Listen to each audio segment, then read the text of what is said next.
Hello students, welcome back to Sharp Creative Mathematics channel. So आज हम लोग आपकी क्लास 10 का रियल नंबर्स चैप्टर पढ़ने वाले हैं. So we are going to learn class 10 real numbers. ये जो है आपका फर्स्ट चैप्टर है और ये बहुत ही इम्पॉर्टेंट चैप्टर होने वाला है बच्चों आपके एग्ज़ाम्स पॉइंट ऑफ व्यू में. यहाँ पे शायद एक 2 मार्क का क्वेश्चन और एक 1 मार्क का और दोबारा एक 1 मार्क का क्वेश्चन शायद ही पूछ सकते हैं. तो टोटल हो गए 4 मार्क्स, या फिर हम मान के चलते हैं कि ये इस चैप्टर से हमको नियर अबाउट 5 मार्क्स तक के क्वेश्चंस पूछे जा सकते हैं. ठीक है, तो आइए अब हम स्टार्ट करते हैं. पहले मैं आपको ये बताना चाहूँगी कि बिफोर यू स्टार्ट करने से पहले बच्चों हमें इनके थोड़े बेसिक्स जान लेने चाहिए. जैसे कि रियल नंबर्स में होते हैं नेचुरल नंबर्स. आप सबको पता है 8th और 9th क्लास में आपने इन नंबर्स के बारे में पढ़ा है. सो नेचुरल नंबर्स होते हैं जिसको हम n से डिनोट करते हैं और इसमें सारे काउंटिंग नंबर्स आते हैं जैसे 1, 2, 3, 4, 5. ये सब आगे अनलिमिटेड होते हैं. ओके, सेकंड आता है आपका होल नंबर्स. तो होल नंबर्स में भी सारे काउंटिंग नंबर्स ही होते हैं.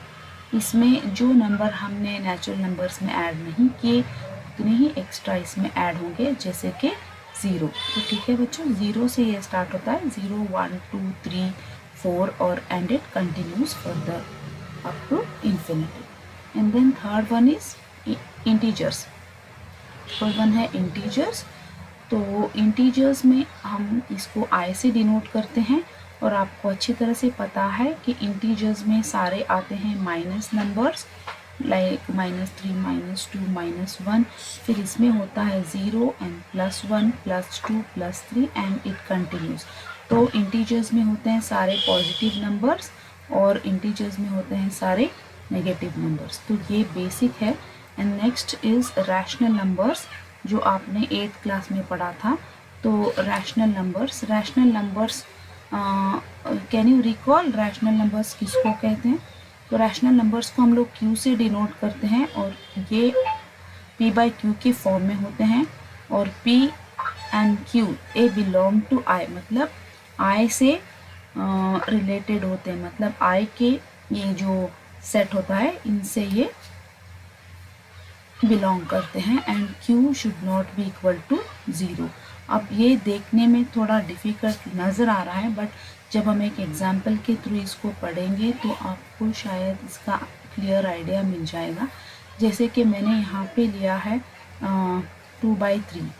अब ये ऊपर वाला 2 जो है न्यूमरेटर ये बन गया p और नीचे वाला 3 जो है डिनोमिनेटर ये बन गया q.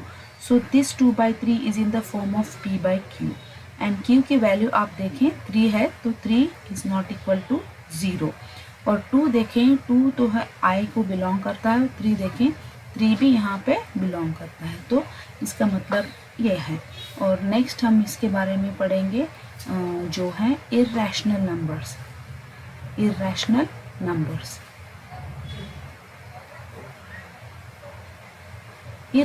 नंबर्स को हम q' से डिनोट करते हैं, q'. और इसमें होते हैं वो नंबर्स जैसे √2, √3, √5. ये सारे नंबर्स इसमें आते हैं. और नंबर्स जो कभी भी एंड नहीं होते, मतलब non terminating and non recurring numbers, जैसे कि ये है. इसमें 0, 1 एक बार, 0, 0, 1 एक बार, 0, 0, 0 ऐसे ये कंटिन्यू होता है. तो कोई भी नंबर यहाँ पे सेम स्टाइल में रिपीट नहीं कर रहा. जैसे कि यहाँ पे अब 1.010101 अगर आया तो ये सेम स्टाइल में नंबर रिपीट कर रहा है जो कि 01 है. बट यहाँ पे 01 एक बार, देन अगेन 001, अगेन 0001. तो ये नॉन टर्मिनेटिंग की कभी एंड ही नहीं होता. इसके आगे आएंगे फिर 4 0, फिर आपको 1 मिलेगा, फिर आएंगे 5 0, फिर आपको 1 मिलेगा. तो ये एंड ही नहीं हो रहा है. एंड 1 रिपीट हो रहा है, लेकिन 0 1 एक बार, 0 0 1 इस तरह से रिपीट हो रहा है. तो यहाँ पे कोई सेम नंबर रिकरिंग नहीं हो रहा, तो इस तरह के नंबर्स को हम बोलते हैं इरेशनल नंबर्स। तो ये सारी बेसिक नॉलेज है जो आपको आना ज़रूरी है। एंड देन नेक्स्ट हम पढ़ेंगे इन इरेशनल नंबर्स के बाद में हमारे पास आता है what you call prime numbers. तो प्राइम नंबर्स भी यहाँ पे आपको सीखना ज़रूरी है, क्योंकि इस पूरे चैप्टर का बेस ही है प्राइम नंबर्स। तो प्राइम नंबर्स और नेक्स्ट आते हैं composite numbers, prime numbers and composite numbers. तो ये दोनों नंबर्स इस चैप्टर के बेस नंबर्स हैं। इन नंबर्स के ऊपर आपको क्वेश्चन पूछा जा सकता है। तो मैं यहाँ पे एक एग्जांपल देना चाहूँगी कि 1 and then 2 and then 3 and then 4 and then 5 6 7 8 9। अब ये देखें कि प्राइम नंबर्स हम किसको कहते हैं, आपको ये जानना ज़रूरी है कि वो नंबर्स जिनके सिर्फ और सिर्फ 2 फैक्टर होते हैं। जैसे मैं यहाँ पे एक एग्जांपल के थ्रू मैं आपको यहाँ पे क्लियर करूँगी कि सी, ये तो हमारा 1 हो गया कि 1 के फैक्टर्स क्या है, सिर्फ 1, मतलब 1 आता है सिर्फ 1 के टेबल में। और 2 के फैक्टर्स क्या है, 2 आता है 1 के टेबल में और 2 के टेबल में।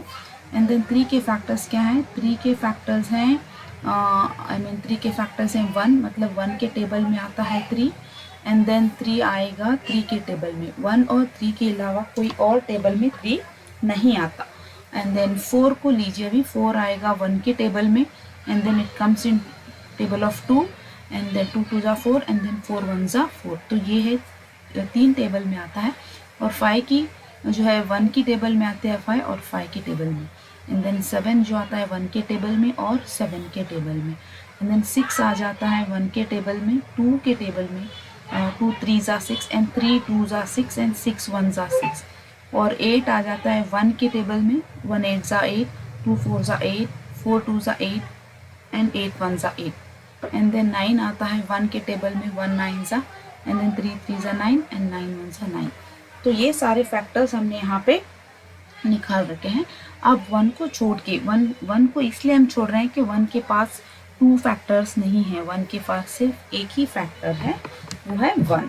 अब सारे बाकी नंबर्स को आप ध्यान से देखो कि 2 के पास कितने फैक्टर्स हैं, 2 के पास हैं 2 फैक्टर्स, 3 के पास हैं 2 factors, 5 is also having 2 factors, 7 is also having 2 factors। So numbers which have only 2 factors, only 2 factors, सिर्फ और सिर्फ इसके 2 फैक्टर्स बनते हैं, इन नंबर्स को हम बुलाते हैं prime numbers. So prime numbers वो नंबर्स होते हैं जिसके सिर्फ 2 फैक्टर्स होते हैं। और बाकी का यहाँ लीजिए 4 and then 6 and then 8 and then 9। तो 4 के हम यहाँ देख सकते हैं कि 3 फैक्टर्स हैं जो मोर देन 2 हैं, फैक्टर्स इसके मोर देन 2 हैं 4 के फैक्टर्स। 6 के फैक्टर्स 4 फैक्टर्स हैं 1 2 3 एंड 6, तो ये भी मोर देन 2 हैं। 8 के फैक्टर्स लीजिए 1 2 4 एंड 8, तो इसके 4 फैक्टर्स हैं, तो ये भी मोर देन 2 हैं। और 9 के फैक्टर्स देखिए आप 1 3 एंड 9, तो इसके 3 फैक्टर्स हैं जो मोर देन 2 हैं। तो यहाँ पे हम जनरलाइज कर सकते हैं कि कोई भी नंबर जिसके मोर देन 2 फैक्टर्स हों, any number which has more than 2 factors are called composite numbers, they are called composite numbers। Okay, so I think prime number is and composite numbers are clear to you। So prime numbers are those numbers, again I am stressing it because it is very important, unless and until you understand it correctly you are not going to face any problem। So only 2 factors, numbers which have only 2 factors, like 2 has only 1 and 2 which are only 2 factors, and numbers which have more than 2 factors they are called composite numbers। So I think prime numbers and composite numbers are clear to you now। So next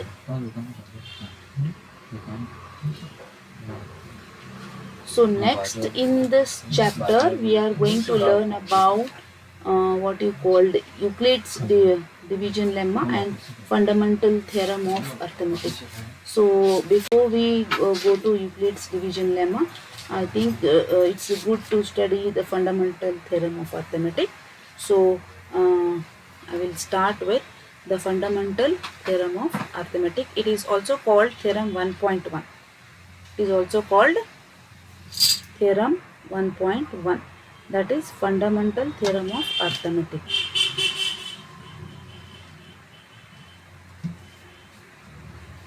Fundamental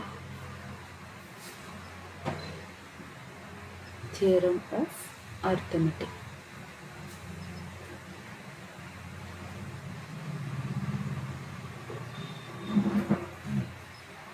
It is also called theorem 1.1. So it is very important theorem. Let me show you a few examples that what actually it is. So actually it states that, what is the statement? Any natural number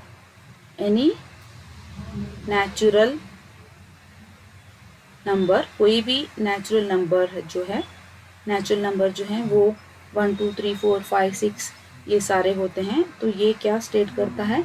any natural number can be expressed और it can be written. Any natural number can be written as a product of any natural number can be written as a product of its prime factors. So this is the main fundamental theorem of arithmetic. It is called fundamental theorem of arithmetic. It is important. Okay, next we are going to learn what are the things that we come across this theorem. Now I just want to show you, I want to take a few numbers, like for example you take 21 and you take 15 or you take 33. Okay, so 21 comes in table of 3, that is 3 7s are 21, or you can also write vice versa, ulta 7 3s are 21. और 15 के क्या factors हैं? 3 5s are 15. इसको हम उल्टा भी लिख सकते हैं, जैसे 5 3s are 15. अब 33 के फैक्टर्स होंगे 11 into 3, 11 3s are 33, और 3 into 11 33. अब यहाँ पे हमें ध्यान से देखना है कि ये जो 3 है हमारे पास, ये एक प्राइम नंबर है, राइट. और यहाँ जो 7 है ये भी एक प्राइम नंबर है. लेकिन 21 क्या है? 21 is not a prime number. 21 is a composite number. So it is a natural number and it is a composite number. मतलब 21 के ज़्यादा फैक्टर्स हैं, जैसे 21 के फैक्टर्स हैं 1, एंड देन 21 के फैक्टर्स हैं 3 के टेबल में आता है, 7 के टेबल में आता है, 21 सेल्फ के टेबल में आता है 21. तो इसके 4 फैक्टर्स बन गए. तो इस हिसाब से ये हो गया कॉम्पोजिट नंबर, राइट. ये हो गया कॉम्पोजिट नंबर. बट ये 21 जो है एक नेचुरल नंबर भी है.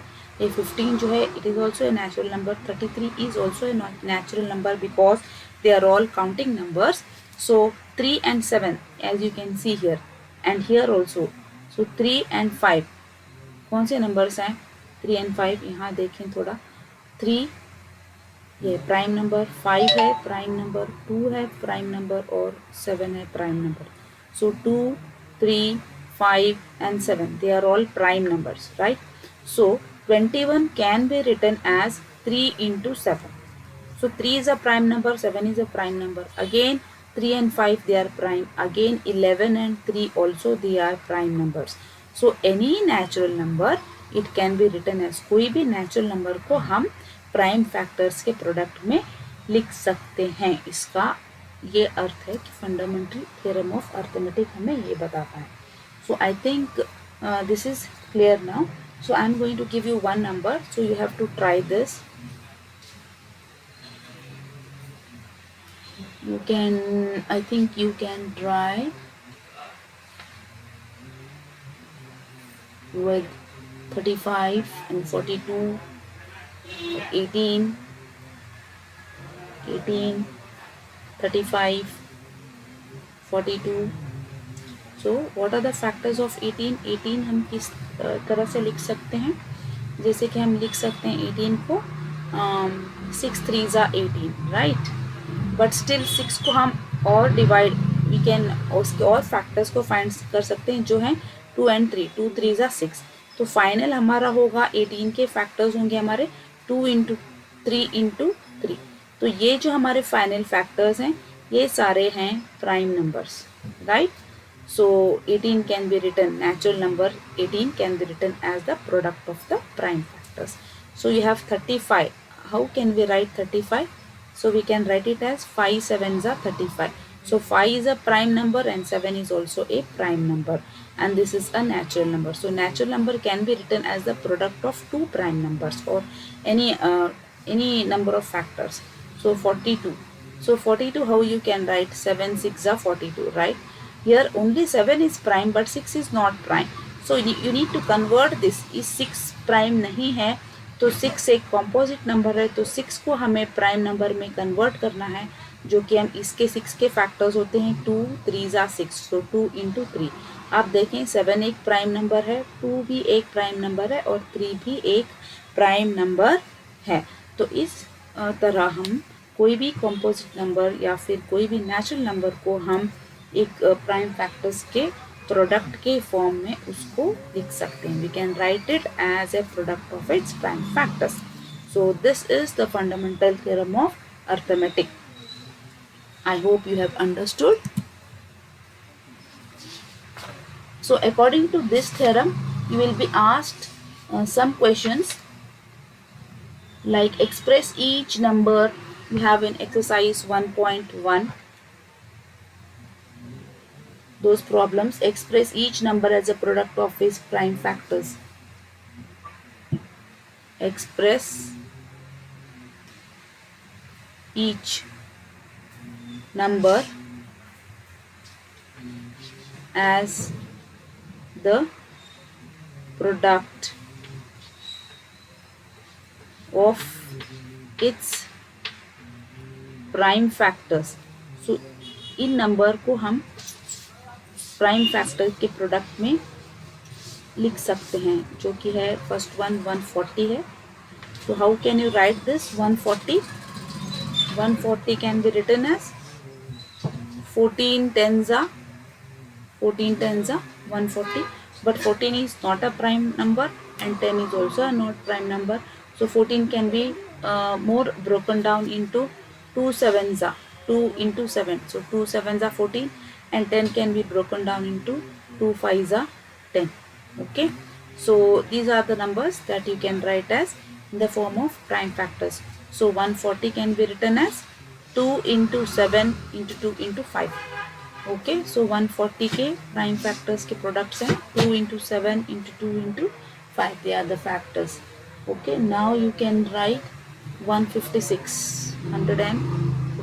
अगर number बड़ा है तो you can go by division method like this.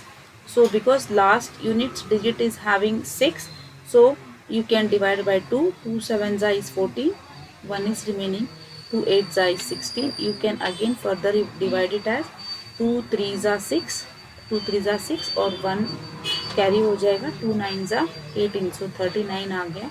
अब इसको 2 से नहीं डिवाइड कर सकते, हम 3 को लेंगे. 3 1s are 3 and 3 3s are 9 and then last को हमें मिल रहा है 13.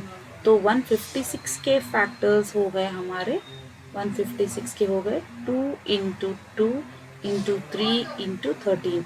अब यहाँ पे आप ऑब्जर्व कर सकते हो कि 2 is a prime number, okay, and 3 is a prime number and 13 is also a prime number. 13 prime number इसलिए है क्योंकि ये सिर्फ 1 के टेबल में और 13 के टेबल में आता है और इसके सिर्फ और सिर्फ 2 प्राइम फैक्टर्स हैं. So this way you can solve exercise 1.1. Okay, so in the next class we will be learning more about the exercise 1.1, how to find HCF and LCM, and how to apply the prime factorization method in order to find the LCM and HCF. So until then, goodbye if you want, we can go through the topic just in form of summary. So in order to learn real numbers को पढ़ने के लिए हमें natural number की ज़रूरत पड़ेगी. Whole number, natural numbers counting numbers होते हैं. होल नंबर 0 से स्टार्ट होते हैं. इंटीजर्स में सारे पॉजिटिव और सारे नेगेटिव अलॉन्ग विद 0 आते हैं. Rational numbers in the form of p by q होते हैं, जहाँ पे q की वैल्यू 0 नहीं होती. एंड इरैशनल नंबर्स वो होते हैं जो नॉन टर्मिनेटिंग और नॉन रिपीटिंग डेसिमल फ्रैक्शंस होते हैं. एंड नेक्स्ट इसके बाद हम लोग पढ़ेंगे प्राइम नंबर्स. हमने पढ़ा है प्राइम नंबर्स वो नंबर्स होते हैं जिसके सिर्फ और सिर्फ 2 फैक्टर्स होते हैं, इनको हम बोलते हैं prime numbers. And composite number वो नंबर्स होते हैं जिनके फैक्टर्स मोर देन 2 होते हैं. सो इस कॉम्पोजिट और प्राइम नंबर्स के नॉलेज को हम यहाँ पे अप्लाई करेंगे फंडामेंटल थ्योरम ऑफ अर्थमेटिक के फॉर्म में. तो फंडामेंटल थ्योरम ऑफ अर्थमेटिक हमें क्या बताता है कि फंडामेंटल थ्योरम ऑफ अर्थमेटिक हमें ये बताता है कि कोई भी नेचुरल नंबर हो या फिर कोई भी कंपोजिट नंबर हो, इसको हम प्राइम फैक्टर्स के प्रोडक्ट में लिख सकते हैं कि write it in the form of product of its prime factors. So हमने यहाँ पे 21 के एग्जाम्पल देखा है, 15 का एग्जाम्पल देखा है जो एग्जाम्पल 2 है, 21 का फर्स्ट एग्जाम्पल था और 33 का एग्जाम्पल 3 था. एंड देन 18 का एग्जाम्पल 4 था एंड 35 का एग्जाम्पल 5 था एंड 42 का एग्जाम्पल 6 था. तो 6 एग्जाम्पल्स में हमने यहाँ पे कवर किया है कि कोई भी कंपोजिट नंबर हो या नेचुरल नंबर हो, इन्हें हम किस तरह से प्राइम फैक्टर्स की फॉर्म में लिख सकते हैं. तो हमारा नेक्स्ट यहाँ पे हमने एक एक्सरसाइज 1.1 के रिलेटेड एक प्राइम नंबर को एक नेचुरल नंबर को प्राइम फैक्टर्स के प्रोडक्ट के फॉर्म में यहाँ पे हमने डिनोट किया है. तो 140 आपका फर्स्ट नंबर जा रहा है. So 140 can be written as 14 into 10, but 14 and 10 again they are composite numbers. You need to convert them into prime numbers. So 14 can be further written as 2 into 7 where 2 is prime, 7 is prime. 10 also can be written as 2 into 5 where 2 is prime and 5 is prime. So 140 totally हमने 140 को पूरे prime numbers में convert करके लिख दिया है. तो ये इम्पॉर्टेंट क्वेश्चन है. ये question exam point of view के लिहाज से 1 मार्क्स में पूछा जा सकता है. So you have to be perfect for this. अगर नंबर बड़ा है तो आप इस मेथड को फॉलो कर सकते हैं. You are not going to make any mistakes if you follow this method. So in our next class we are going to learn how to find LCM and HCF using prime factorization method. So until then, goodbye and please like, share and subscribe. Bye.